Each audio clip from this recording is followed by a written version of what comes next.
Anyone who's following the AI space right now is probably also aware of the interesting nature of the venture landscape. After ChatGPT was released, investor interest and money seemingly flooded in.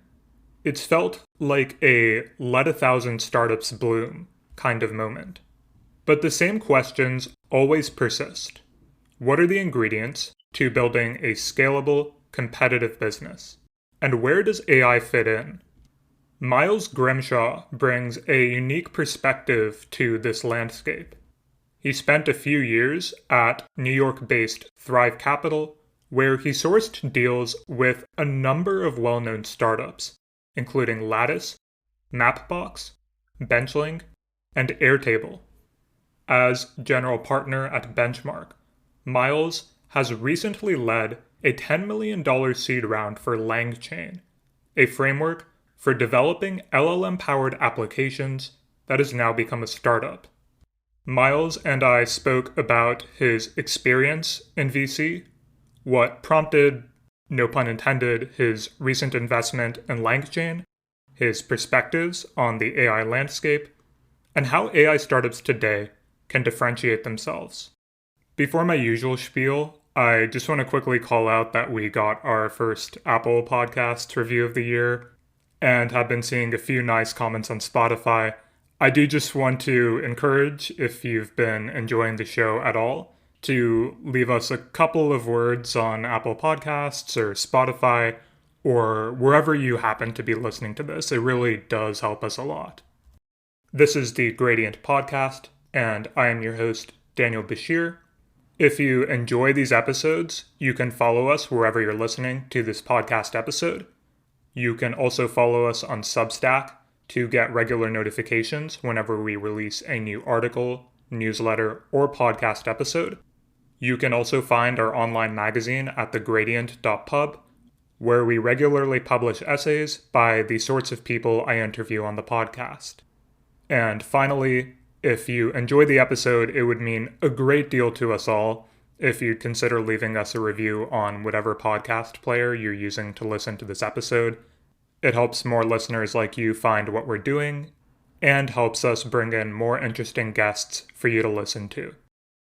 But now, without further ado, Miles Grimshaw. Miles, you are now the newest partner at Benchmark. You joined in 2020 from Thrive, where you've been since 2013. And so, as I always start these interviews, I'd love to know a little bit about your background. How did you get into venture capital? And I'd love to hear a little bit about your journey to what you're doing now. Yeah, thank you for having me join this, Daniel. It's kind of crazy to think about looking back now, but I was in college actually on the East Coast, and sort of the question of the friends starting to build fun ideas, right? AWS had emerged, and Stripe had just kind of got started, so you could take payments on the internet even more easier than in PayPal or whatever.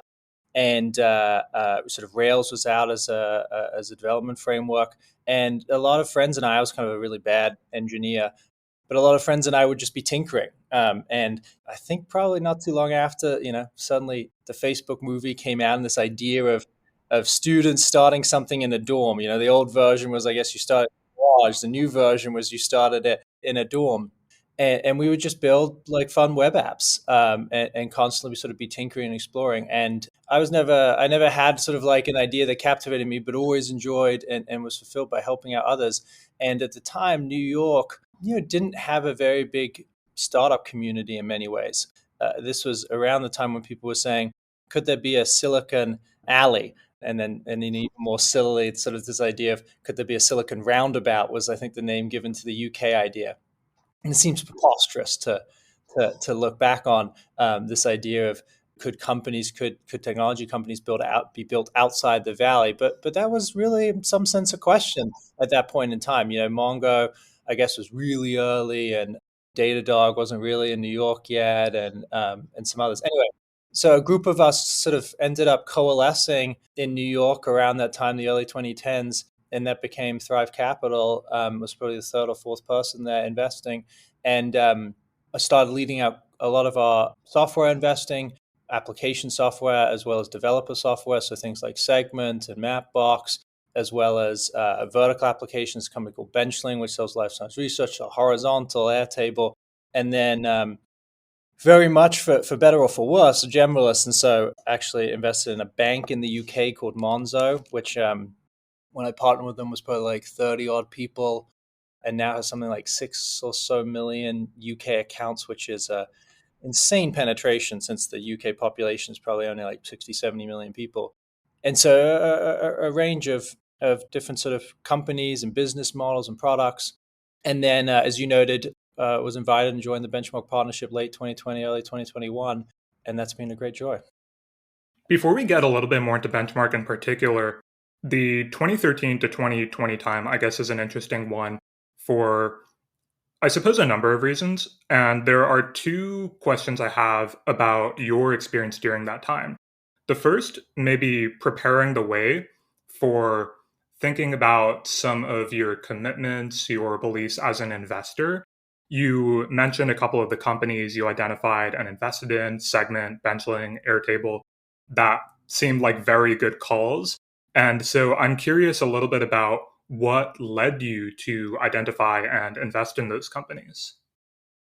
Yeah, I would say as I always think about being, and I think investors in some sense, certainly early stage investors should think about being really sort of change aware, change seeking. Change is where gaps open up, new strategies, different attacks, different solutions can be possible to emergent or existing needs. And so sort of change seeking and change curious is certainly, I think, sort of the default psyche, default behavior pattern, seeking that out, trying to learn and explore should be default sort of cultural habits, I think, of an investor. And so they actually came in some sense from that curiosity.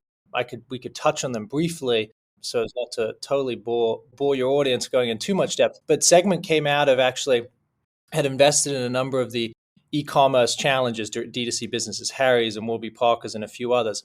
And they had numerous different sort of software platforms, technologies that they were using that touched their customers. There was the order system, there was the marketing systems, there was the text communication, there was the email communication. There was real application sprawl to be able to sort of serve a business. And you had customer data in all these sort of places, and you'd go and talk to, and Snowflake and others came out of this idea, but you go and talk to the companies and how they're orchestrating all that data. And it was, first of all, you weren't going to end up with a single monolith application that was going to do everything you're going to need. You're going to pick best in breed, but you had all of this fragmentation. And Segment came along. It was really simple. I saw it. I first met Peter not long after the first library launch. Analytics.js was just an open source package he put out there. The famous story is Calvin, Peter's co-founder, was like, we should put this out there. They built it for themselves. And Peter was like, that's silly. No one will ever use that. Why should we even bother? And obviously it took off. But it was a really simple, beautiful initial and built a lot more, obviously a ton more, encapsulation to this idea of how could we further sort of at the root simplify and unify all the complexity of solutions that we use to engage with customers in a digital manner. And so that was the change, the sprawl of those applications and customer interactions leading to the need to a solution that sort of change where Benchling was CRISPR and large molecule development was sort of just emerging. I think the CRISPR paper was written, call it like 2013-ish timeframe, 2012, I forget exactly, but like early 2010s. And Saji and Ashi, the co-founders of Benchling, had been up at MIT, had a lot of friends who worked at the Broad Institute in Feng Zhang's lab, sort of doing genetic engineering, and they just started building software for that. And so you had new scientific capabilities possible that begot a need for better software to manage it. Simply speaking, large molecules much more complex than chemistry. You can draw chemistry on a whiteboard, but you can't draw all the ACTGs as easily on a whiteboard. That's not as possible. So you need better software. Change aware, new opportunities were possible. You didn't know how big it would get. but there was real change. And Airtable, similarly, it might seem silly and sort of simplistic, but it was true. Again, you go back in time, the early 2010s, like let's call it up until 2015, we were all still like learning how to use Google Docs, right? Like if you really were using Google Docs in 2010, 2011, you were pretty early. I forget when it launched, but like it was still early in that way. And I had some friends who were product managers at Google in that time period, and they were on the Google sort of Docs and collaboration team, and they spent enormous amounts of efforts doing Microsoft Word interoperability. It was you're not going to start in a Google Doc, so you got to get stuff out of Google Doc, Excel, whichever one you want to pick. You got to get stuff out and back in because like you'll only do the last little bit here, and they chipped away at all of this, right? And by 2015 or so, 2016, it was obvious to me that we were going to start that. That it was a trend line that was clear, and I start to wonder what would native look like. What would not interoperable, maybe interoperable as sort of a smaller feature, but not as a core feature? What would it mean to be natively some of these core primitives, core productivity tools in a browser where you started there? What would unlock? And Airtable, a database is so core to every piece of work. A spreadsheet is a simple interface to a version of a database. A spreadsheet doesn't have to be a database, but a database is core, and a spreadsheet is the most easy to understand. Everyone is getting an interface. And the idea of Airtable as a structured database in the browser is easy to use as a spreadsheet. As people start to say, "I'm here native. What do I look for next?" seemed really exciting, and obviously, databases are pretty great business models. And so long rambling across all of those three, but I think the core of it is to really be change aware, which obviously is why one spends so much time in AI right now, because if you're change seeking, and asking what can endure from that, right? Because if it's fleeting and momentary, and COVID had a lot of potentially those momentary point in time changes, but not enduring. But if there's sort of enduring change that can happen, that creates that creates windows for new companies to get to go run through. These are some really interesting ways to think about the different sets of desideratum that went into looking at the different companies you invested in. And I want to begin segueing, of course, towards today's AI landscape and how you look at it as an investor. And perhaps by way of that, this is sort of my second question on the 2013 to 2020 range of time. But of course, now many investors, including yourself, are very active in the AI space and thinking a lot about it. For the 2020 backwards time, this is retrospectively known to many of us in the AI space, of course, as sort of the decade of deep learning, when we saw AlexNet work really well for computer vision, when the transformer came out later in the decade. And of course, in the stories you've given, a lot of your focus was on these different software companies.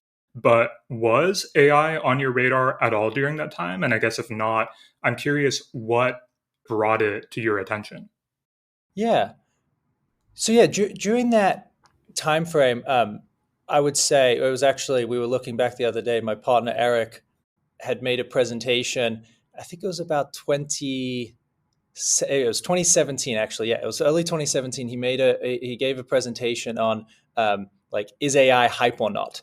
And I looked at the date, and it was actually something like 6 days before the Transformer paper came out. Wow, what timing. Now, he was making the argument in it that it's really exciting, but also, really early in incumbent's game in many ways. And obviously, 6 days later, the architecture that unleashed all of this that came about. And so again, things can change and change fast. But I would say in many ways, it was a part of many of the, companies and the products that we invested in, right? It wasn't it unto itself. And I think that's probably going to be true again, right? Where there's been a moment in time where maybe just being the model is sort of good enough for right now. You could be a co-pilot experience, and in some sense, a co-pilot experience is a lot of just the model. It's not entirely true. There's a lot of simplistic, sort of limited UX work around it, but there is that moment in time, but I think we'll move to a place where it's a part of a bigger experience, not the only thing that you're buying, right? Midjourney, just to generate an image, is actually like it in Photoshop is part of a holistic application experience. And I think that was certainly very true in that period, where it could be a way to expand value and deeper lock in for customers in an existing application experience. And so I would say many of our, certainly the big social networks have a ton of ML, ML AI, right, as core to it. In Airtable and stuff, you'd have machine learning over, data values. In Benchling, you'd have machine learning that would be running on the scientific data, etc. And so we thought of it as a part of a product, but not primarily an investment in itself. That said, there were a few exceptions, and there's always exceptions. My partner Eric invested in Cerebrus, which is an AI training chip and inference system, and the idea there was we will have more AI workloads to and AI training needs and compute needs, and what would be possible if you built one of the biggest chips, and so that was infrastructure to enable. Didn't know that sort of large language models and all that, but the trend obviously for the need more holistically in the industry was there, and so you weren't a specific instantiation, but rather enabling more of what might be possible. And so that was one investment. And then my partner, Matt Kohler, had invested in DeepL, which actually was probably one of the first teams to take the transformer architecture. And the transformer paper was actually written about translation, and take that and actually build a translation service using that transformer architecture. And that company's doing incredibly well. I think they just raised at $1 billion odd plus or so, very, very, very healthy revenues. And they're a translation product, literally the best translation service and more colloquial translation product. And so we've done those. I'd invested a bit personally in Scale AI, probably in that period. Saw in self-driving, which is where they really found voracious product market fit, pull for lots of labeling needs, and obviously that expanded into RLHF and others in an exciting way. And so it was very unlike it being potentially now, where really in some sense very differently to them, where you had ML, where if you had lots of existing data, or you could do something. Now you have this sort of creative computing platform that could expand into. It really changed the way a UX could work, really changed the way a business model work, and could be more universal. There in that period, it was you've still got to be a great core application, and it's certainly an incumbent's opportunity to add. And so we did a little, but certainly weren't, in the same way we won't now. We won't just have an AI fund, right? Like we won't do that now. We wouldn't do that sort of a thing then. In the same way we didn't have a iFund back when the iPhone came out. And everyone then would get, there literally was an iFund that got created, and we're seeing some of that behavior again now. Back in 2009 or so, someone created an A fund to the iFund because it would invest in only Android first. Interesting. And so, you have your OpenAI fund, but separate. Imagine that your LLM fund and your diffusion fund or something. It's like, no, we won't do any of that. Going too far. Gone too far. Or it's exciting and it's great for the sort of ecosystem in some sense, but we didn't have an iPhone, but we still invested in and led them with the first board partners to Uber and Snap and Instagram and Twitter and stuff. And so, anyway, I've digressed to the future, but sporadically. This is interesting. Let's hone in a little bit on a specific recent investment of yours. And earlier, when you were talking about your different investments at Thrive, you spoke to this theme of simplifying complexity. And of course, in thinking about AI, you've spoken to the idea of let's not just have an LLM and that's sort of the product you're selling, but building it into something greater.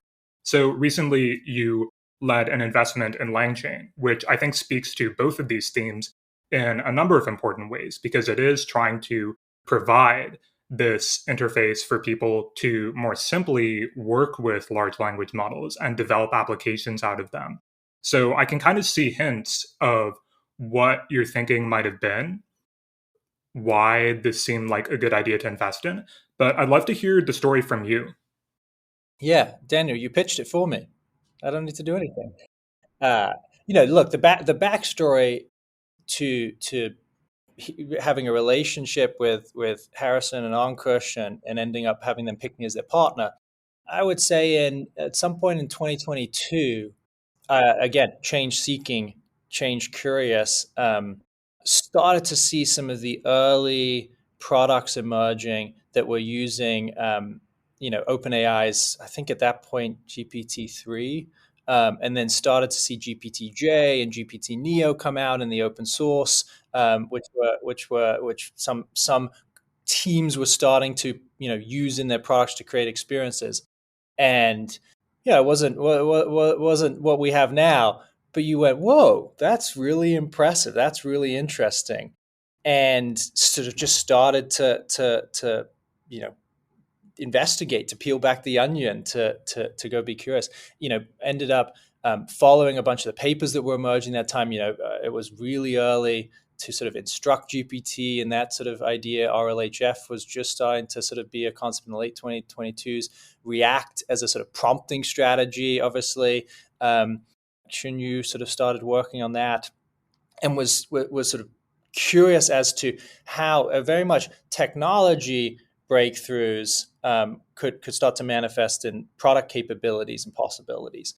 And so through that, ended up seeing LangChain in fall 2022 come out, and started spending time with Harrison. And he wasn't even sure he was going to make it into a company and a product and pursue it full time. But he had done the simple but beautiful thing of pulling in a bunch of abstractions for everyone else to use over various language models, and starting to some core prompting strategies and connections to other tools to make at that time what was just starting to tickle the imagination, agent type experiences, possible. And we started spending a lot of time together. And in early 2023, obviously, he said, I want to form a company and chase this. And we said we should partner up together.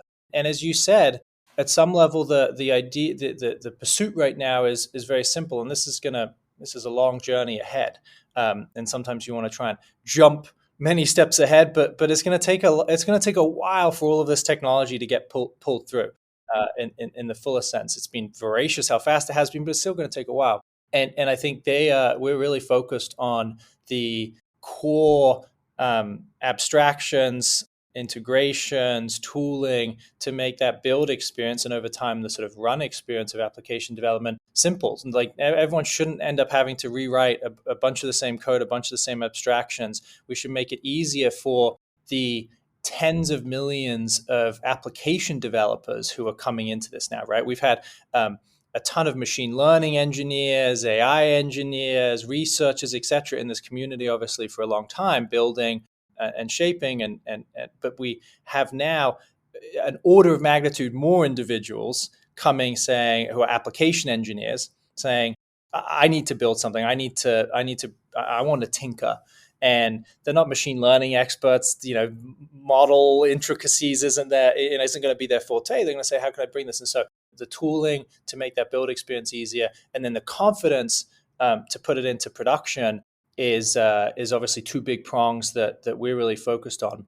And Harrison has done a phenomenal job, obviously capturing that early excitement of the community, and continuing to push as hard as possible to deliver and keep pace with the change, and deliver as much as possible simple and flexible core abstractions. And we have a work cut out for us to keep up with the demand of where people are pulling the project, but also the changing substrate of the models and capabilities and tooling. And so we're 6 months in. Feels like 2 years in a normal, maybe a 20 normal company, but that's the kind of core ethos. What was the change aware that this would be really interesting application experiences would be possible, and it would require a new tool chain with standard abstractions to empower every developer. Let's talk a little bit about what that can empower and how you think of it from the lens of investment. I think one very important thing you spoke to was your perspective on what I feel is a little bit of a mismatch. I think that when ChatGPT came out and we sort of saw the follow ons from this, people building all of these cool ideas, things like AutoGPT. There was this sense, and I think that people like me who are following AI very closely do feel this quite viscerally, that things change very quickly. There's so many papers to keep up with it, and it feels like a new record has been set in terms of performance or something new kind of happens every few days. And as fast as things seem from that perspective, and the ease with which some people will turn that observation into, we are witnessing an exponential growth curve. I think you spoke to something very important about this, which is that it takes time for this technology to be adopted. And there are rate limiting steps. And just because you have a super powerful language model, that doesn't mean everybody can, that doesn't mean everybody should be adopting it into all of their critical processes immediately, right? And so I think that at multiple levels, at the perspective of individual products, at the perspective of an economy, you can't take, I think, this, we are experiencing, exponential growth and performance or something like that, and then immediately say this is going to impact the economy in the same way that it looks like when we're just staring at a bunch of papers all the time, looking at how cool this is. And so I'd love to know a little bit about how this manifests in your thinking as an investor when you're looking at the different visions that entrepreneurs might have for how this technology is going to play out, for what they want to do with it, when they're thinking about building particular experiences, applications. I'm a bit curious about maybe how that mismatch manifests for you, both in your thinking about the investment landscape broadly, but then also when you're looking at particular investments. Yeah, absolutely.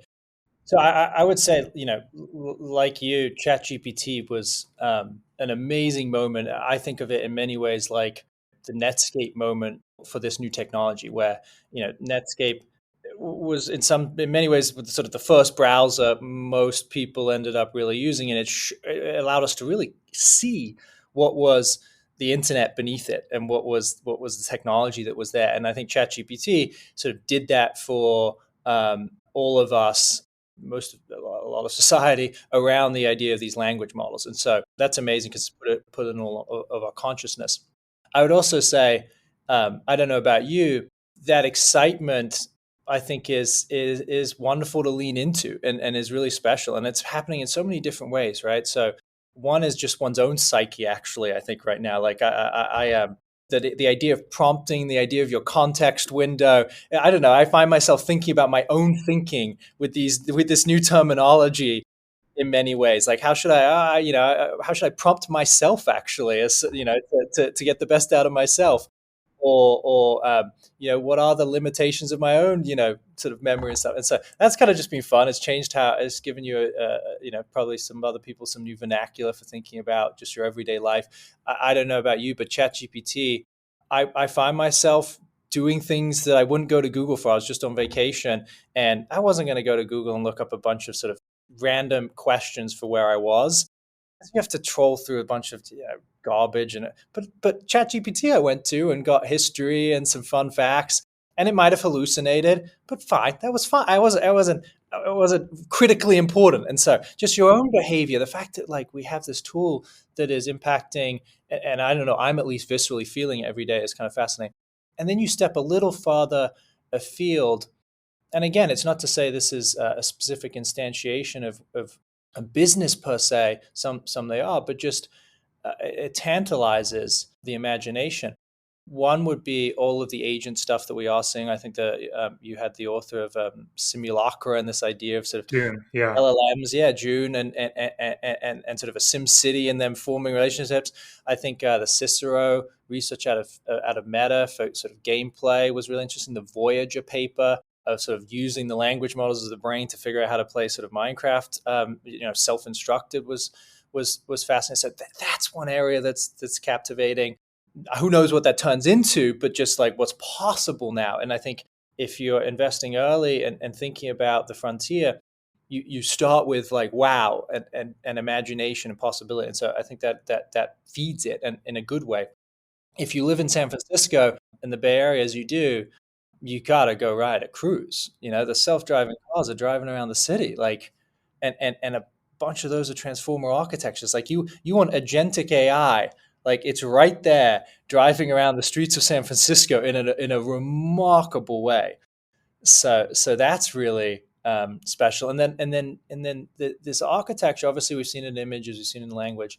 I've been spending some time in bio, and physics, math in some ways was sort of the language to describe physics and make that possible. And the idea that ML could be the language that allows us to understand and decode the language of biology is really exciting. So you've seen people start to take literally the language model architecture and use it to uncover and decode protein sequences and protein structures and allow us to do generative proteins that we wouldn't have found through natural screening or natural directed evolution in labs. That's just wild. The idea that all these amino acids we could explore such. So there's so much happening that I think is absolutely riveting. The flip side to that, though, is one thinks about investing and over time manifesting this into specific companies with missions, is incumbents are not sitting still. And I'd say that is one thing that is really different to what happened, let's say, in mobile, which was sort of the very different to language models, in my opinion, but the sort of the last meaningful change, right? I think in some sense language models are probably more similar to the first transistor or chip or the internet, but like more broadband, like more like that than they are mobile. But people analogize to mobile as the thing we most recently lived through. But that was wildly different. It took, as two little interesting history bits. The iPhone launched in 2007, the App Store in 2008. We invested in Instagram in 2011, so 3 years after the App Store. Facebook announced their first mobile native app in 2012, I think it was. And so you had this like 4-year window from App Store to like Facebook launching its first native app. Take Microsoft. Microsoft bought, and I talk about these because those sorts of companies move incredibly fast. Take Microsoft, which obviously has had a dizzying number of Copilot announcements across every single surface area that's possible, as well as obviously the OpenAI investment. Take Microsoft Satya became CEO in 2014, I think it was. Microsoft bought Nokia in 2013. It was still like this idea of we want to control, the hardware. And one of Satya's first announcements was Office for iPad. Like the hey, we've acknowledged that we will allow our software to be on other people's, other companies' hardware. Like we'll play at the application level. Like we don't need to own the OS, right? This was, what's that, like 7 odd years into the iPhone. And part of it took a while as well because, and this is where there is an interesting analogy though, part of all of that, of the incumbents moving slow, was there was literally a distribution constraint, which was it took a while for the hardware to go get bought and installed and made, right? You had to have these iPhones created. And in 2008, which is the first full year after the iPhone was launched, I think Apple sold like something like 13 million. And it took about 3 years for 50 million iPhones to be sold globally, right? Like 50 million.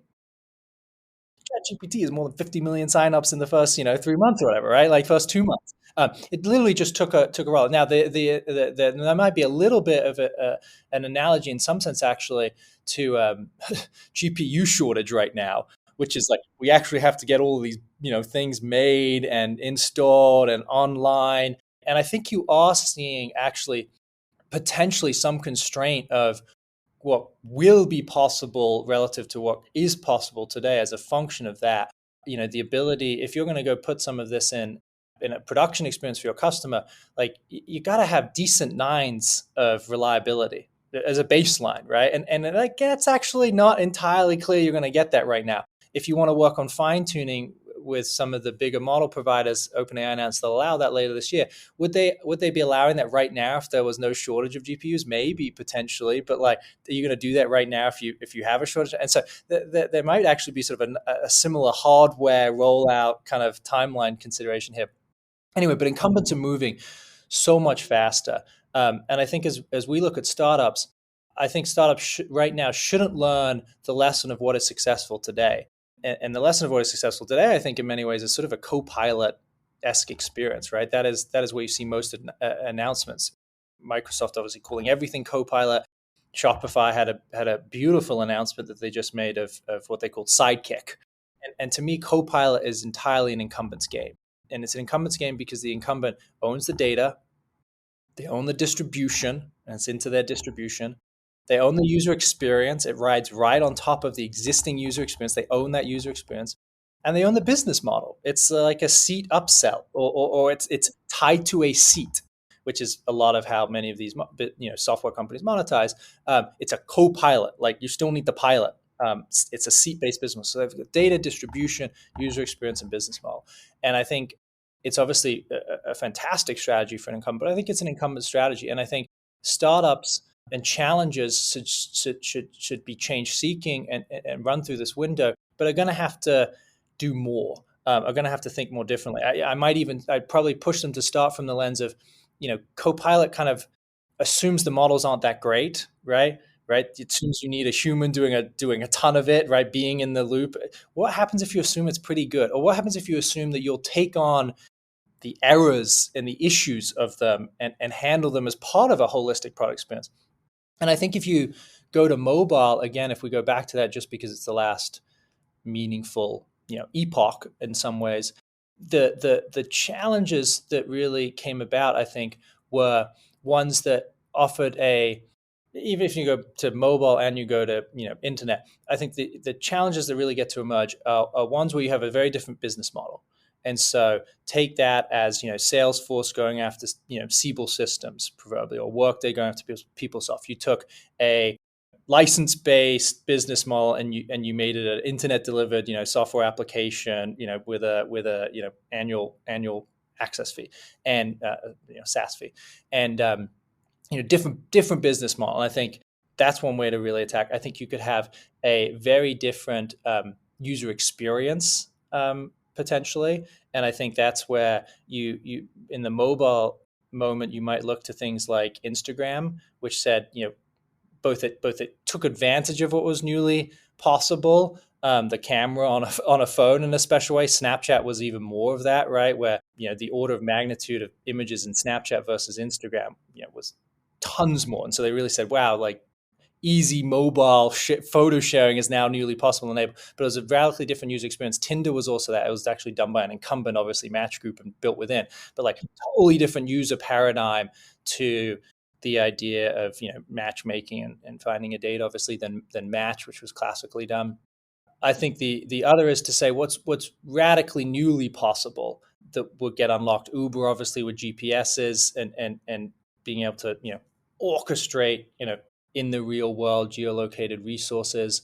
Square, with the idea of a computing platform in your pocket, you could now have a mobile reader that could open up payments to a whole new audience, right? But some get to ride the advantage of distribution. Amazon emerges and takes advantage of distribution in a different way. Priceline, Expedia got to distribute tickets in a different way, Ticketmaster, etc. I think that is not what's happening here, right? And so I don't think you can just do the sort of same thing, but there's no new distribution channel. I think you've got to really change the business model, change the user experience in a radical way, change the value exchange that's happening. And so I'm captivated by, and it's really early, and you're starting to see some teams thinking this way, where they one thing I'm really curious about is teams who will say, I'm going to do more of the work for you. I'm not going to sell you the software as a co-pilot. I almost imagine going from co-pilot to command center, where the SLA is no longer just on the software experience, but the SLA is on the work getting done. And I think ideas like that, where you start to really change what someone's buying or change the product experience around, et cetera, I think is that leverages the new capabilities, the new technology, will make for some of the best challenger, opportunities for startups to come in and challenge incumbents here. You spoke to, I think, a number of interesting things there. One earlier point you made that I want to revive a bit and then kind of come back to some more of these changing business models was the GPU shortage as a kind of rate limiting step. And I think that's something that I suppose prompts two different ways of thinking about it. One is, well, this question of, okay, maybe I want to train my own set of models. And there's a way of thinking about that as maybe not the best game to get into right now. But at the same time, you do see these ways people are getting by it. Of course, you've spoken to the open source models that are being trained, ways that these things are getting smaller. You've mentioned Cerebras. We have these alternatives to GPUs, although, of course, importantly, things like compilers become a bottleneck for that. And at the same time, though, I think we are seeing totally different types of innovations. One thing that Matt Sheehan, this China scholar, spoke to when we were talking about the GPU restrictions on China was, are they going to figure out a way to start scaling more with trailing edge chips, not top of the line GPUs? And just a couple of months later, it turned out that actually scientists in China were experimenting with these engineering things where you actually could get maybe more horsepower out of less powerful chips. And so I think that does speak to maybe there is more room for doing some of this kind of base layer of training than we might expect. And, maybe if some of these techniques that work for trailing edge chips, if they really do work, scale in the appropriate ways, maybe that allows people to take them, apply them to the top of the line chips we have now or something, and kind of leapfrog even further ahead, which I find kind of one interesting vector for this. But then the other about what you said is radically changing the UX, the value exchange.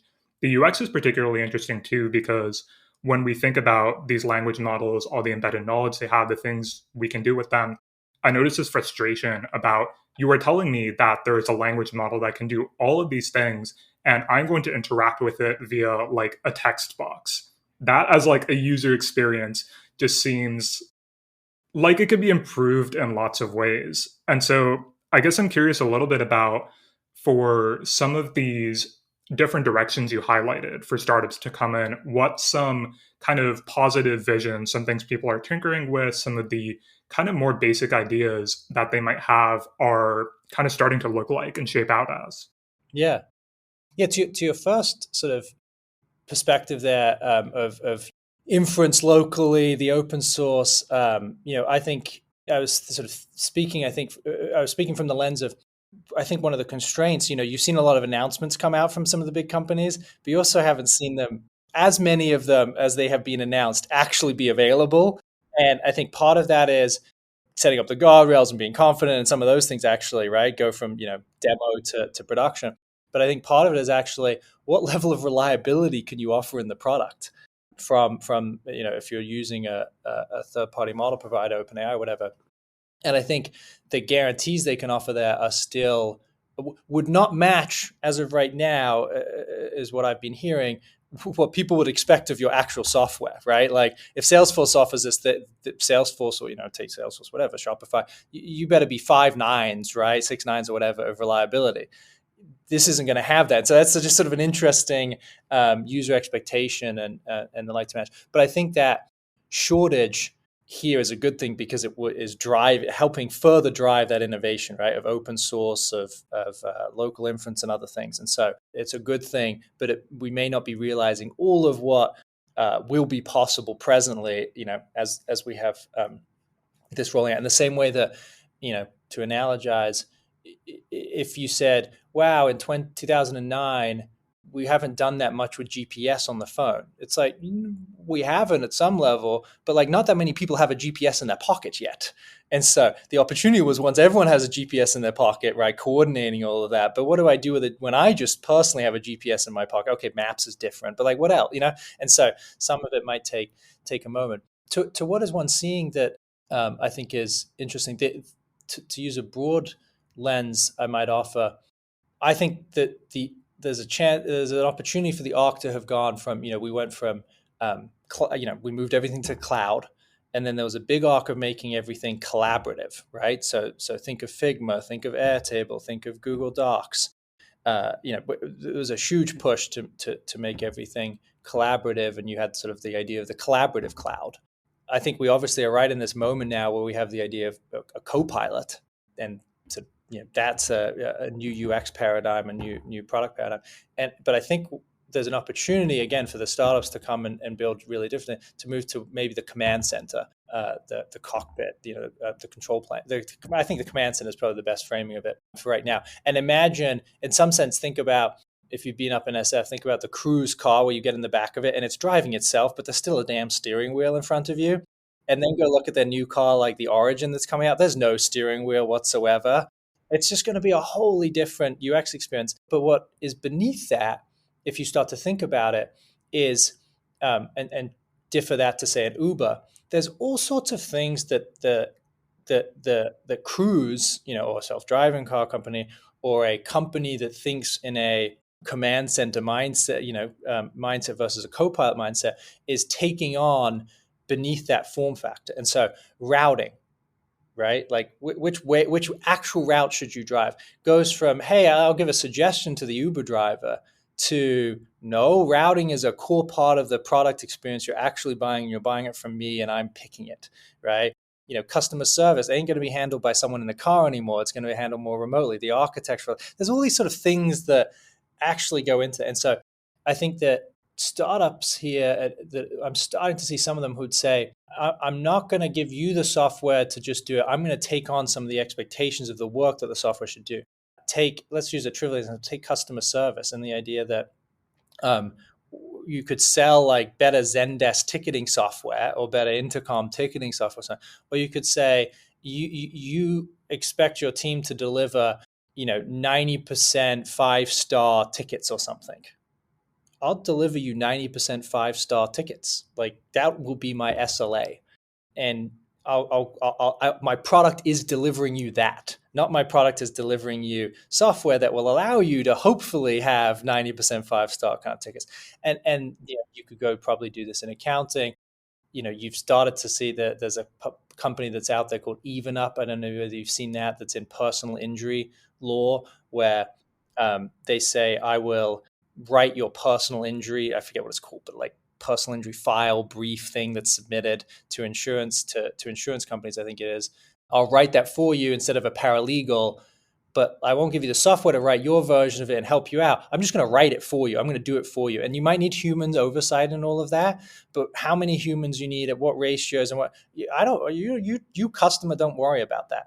Like, you want a guarantee of an outcome. You want a guarantee of trust. You want someone to call up and blame. You want someone who has knowledge, expertise to make it amazing.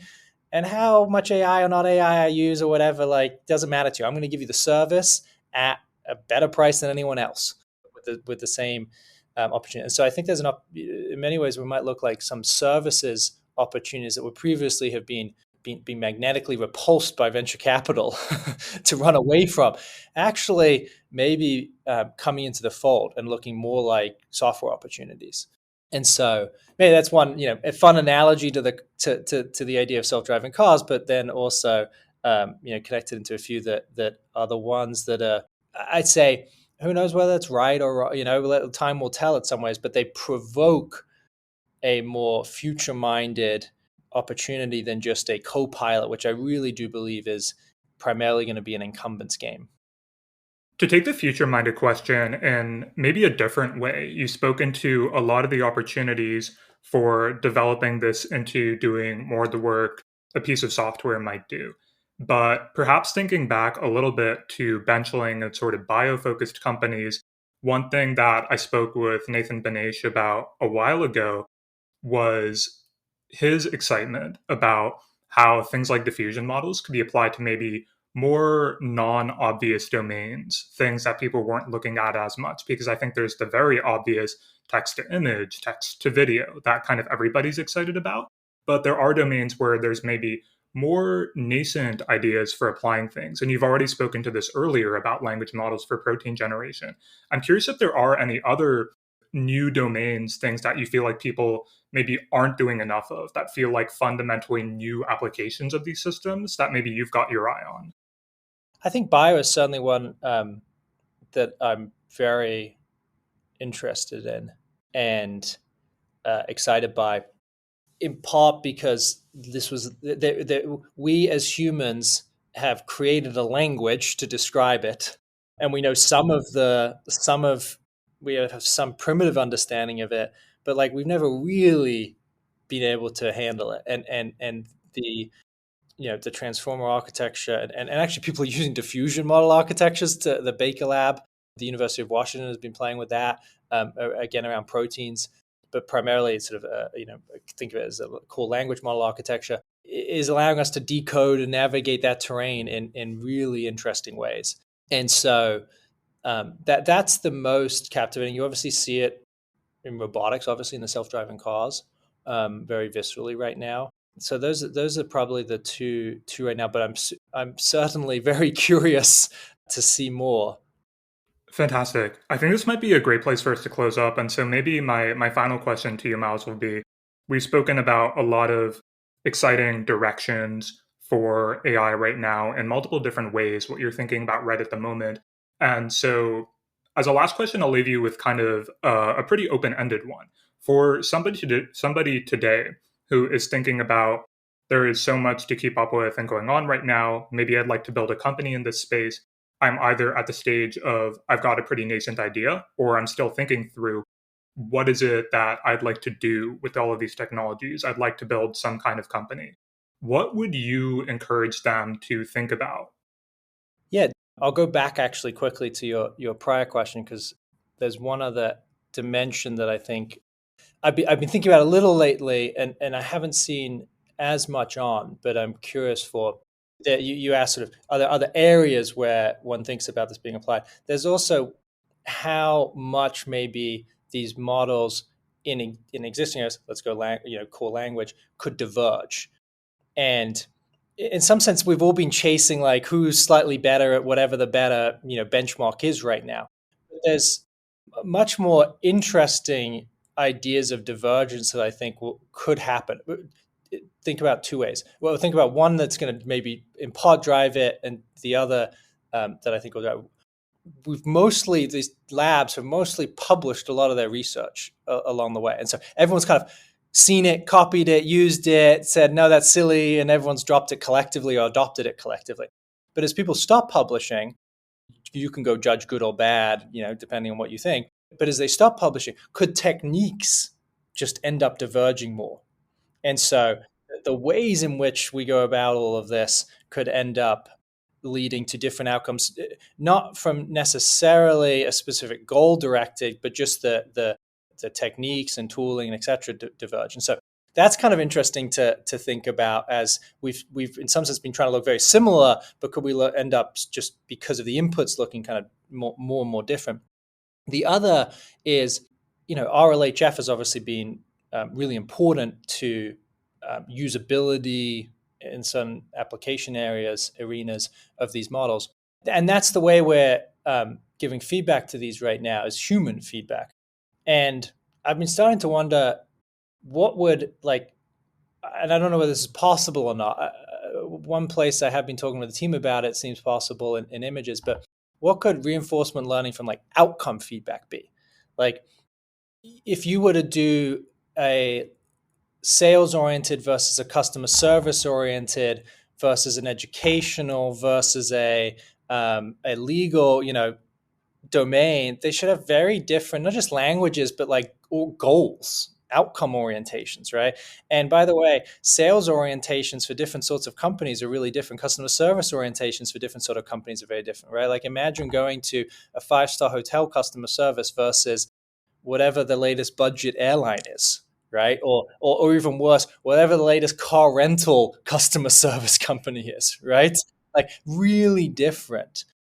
Maybe that could all be put in prompting, but if human feedback is evaluating some of these, what would outcome feedback actually be? Where sale happened or didn't happen actually because that orientation of the model or that orientation of imagery, etc., led to the outcome, not just the human judgment of the outcome, but the actual outcome we wanted, and that feeding back in and leading to more divergence. It's probably a different idea of fine tuning, but from that sort of outcome assessment. So that I think is I haven't seen too many people doing some of this stuff, but I'm curious for in some sense what could look over time more like full stack application experiences in the set and architectures. Maybe not because you're running the model yourself, right? Put that aside for a second. Maybe obviously if foundation companies offering it, they have to offer it as a service and allow you to do it, and some of those other things. But where your instantiation of model tied to the goal of the product and the value it's delivering and the need it's servicing really starts to interplay much more deeply in an interesting way. And so you might think about the image stuff applied to, like, to make it tactical, an image for Discord bot and the Discord community that's there for fun is going to be very different to an image to make an e-commerce transaction happen. That image generation should just be so different. And we could make up some words to describe it and we could intuit it, but like, we know that should be different, and the feedback architecture should be different, and there'll be subtleties in there even more so there will be, and so that end up happening. And so anyway, we went back to founders, folks or potential founders starting to think about, should you form a company, should you pursue this as a commercial entity.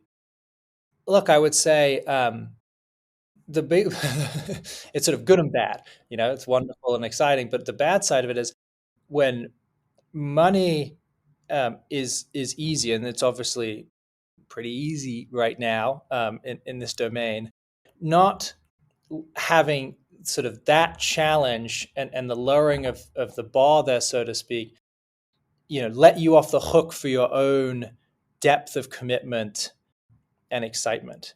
And an investor willing to just throw money because they have an AI fund and they're chasing a portfolio here.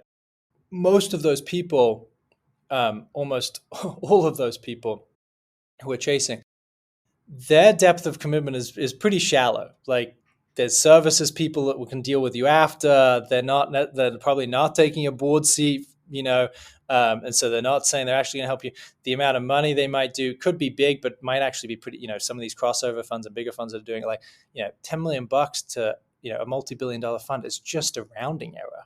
Like, it's an options ticket. Like, in the same way that you might go buy a lottery ticket for fun, and you're like, yeah, I assumed I lost the money. Like, think of their $10 million, and I know it seems crazy because it's $10 million, but like, is that a lottery ticket? You can go look at the AI portfolio pages, and it's like they get lottery tickets, a bingo card or whatever card of a set of them. They won't say that, obviously, but there's a lot of that mindset, and so what can seem wow and amazing because they're like, I get $10 million. Obviously, you do get that. Is don't conflate that with the depth of sort of your own commitment to something, and you really can't. It's hard you can't unparent a child, and it's hard to sort of unbirth a startup in some ways, right? Like, you brought this into the world, you're hiring people who've said they're there to go follow you, and things might fail and it might not work out, but if you don't have that excitement, that commitment, not because things won't change, right? The ideas might change. No one's asking you to like have perfect premonitions, but sort of the vector and the hypotheses you're going to go run on, the bigger hurdle is like really a deep gut commitment to say, no, I want to go suffer a lot of pain. Elon Musk calls it, right? What is it? He's like, a startup is chewing glass and staring into the abyss. In a moment like this, it doesn't feel like that at all. You're like, wow, I can get $5 million here, and I can quickly get $10 million after, and I can show up at this conference, and I can be on this podcast, but they'll be in that arc, chewing glass and staring into the abyss. And the calling that you're pursuing, the mission that you're chasing, your love for it, make sure it comes from a deep place and is not induced too much by the point in time. Any other thought, of like what sort of minds, what sort of vertical to chase or whatever, right? Has got to be personal. Like, I don't think like requests for startups are kind of fun for ideation, but like, you should never go do someone else's, it's got to come from a deep place because it's going to take a long time. And so I won't offer thoughts there outside of what I have shared obviously early in this conversation around, as a challenger, provoking more of a step change in the thinking, whether that's business model or user experience and the like. I think that's a great note to end on. And I suppose entrepreneurship is, as always, going to be a difficult area, but one thing I really appreciate that you highlighted in this conversation is a lot of the well-justified kind of blue sky optimism that we have looking forward in the field. I think that there is no end to the exciting ideas that I think people can and I hope they will explore. So I do want to thank you for, the work you're doing to help make that happen. And I appreciated your thoughts and perspectives. Daniel, so I'm glad you're doing this, and thank you for having me join. And that is a wrap, my friends. As I mentioned at the start of the episode, you can subscribe to The Gradient on Substack to receive not just this podcast, but also our articles and newsletters directly to your email. You can also visit us at thegradient.pub, where you'll find all of that, as well as more information about The Gradient and how you could even contribute if you're interested. And finally, if you enjoyed this episode, we would really appreciate your feedback.